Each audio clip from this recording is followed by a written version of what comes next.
Dia agama, tuan-tuan. Dia bukan agama mufti, bukan agama ustaz, bukan agama penceramah yang pakai serban ke, pakai jubah ke, serban melintang ke, serban membelit ke.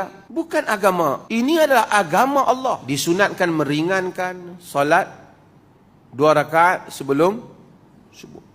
Pendek kan pun dapat pahala. Pendek dapat pahala. Panjanglah dapat pahala. Pasal apa pendek dapat pahala? Pasal apa meringankan dapat pahala? Memanjangkanlah dapat pahala. Betul tak? Logiknya.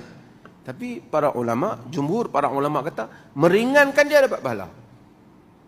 Panjangkan dia kurang. Sebab apa? Sebab apa? Sebab apa, tuan-tuan?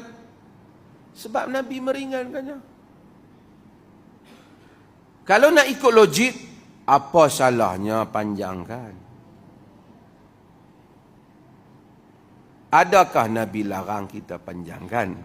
Ya, saya tahu dalam mazhab yang kedua, di kalangan mazhab ulama-ulama Hanafi yang dinukilkan oleh daripada Ibrahim An-Nakhai, dia kata panjangkan. Dia ada alasan yang lain. Tapi riwayat Aisyah terang. Hatta riwayat Abu Hurairah, bacaannya lebih pendek, iaitu qul ya dan qul huwallah. Mengikut itu sunnah. Kalau agama pakai logik, dia pun ni kalut. Aku nak panjang sejam, apa salahnya? Panjanglah dapat pahala, pendek apa dapat pahala? Panjang pahala panjang, pendek pahala jadi pendek. Tapi dalam kes ni tak, kerana pendek itu sama dengan cara Nabi SAW. Kita nak kena masukkan hal ini ke dalam pemikiran kita. Tuan-tuan, dia agama, tuan-tuan. Dia bukan agama mufti, bukan agama ustaz, bukan agama penceramah yang pakai serban ke, pakai jubah ke, serban melintang ke, serban membelit ke. Bukan agama. Ini adalah agama Allah. Dia menghantar Rasulnya.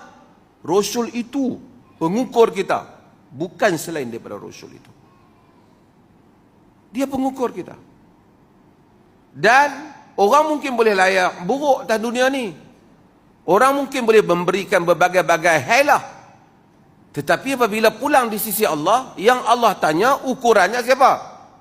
Dia tak tanya, oh duduk Perlis kenapa semayang tak ikut mufti Perlis? Tak.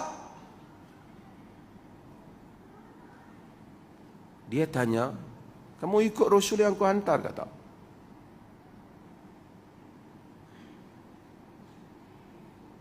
Rasul itu kita dah tak ada. Kita tak tengok baginda. Baginda dah tak ada dengan kita. Yang ada apa? Hadis-hadis baginda sallallahu alaihi wasallam. Sebab itu penting mengikut apa yang telah ditunjukkan oleh Nabi sallallahu alaihi wasallam.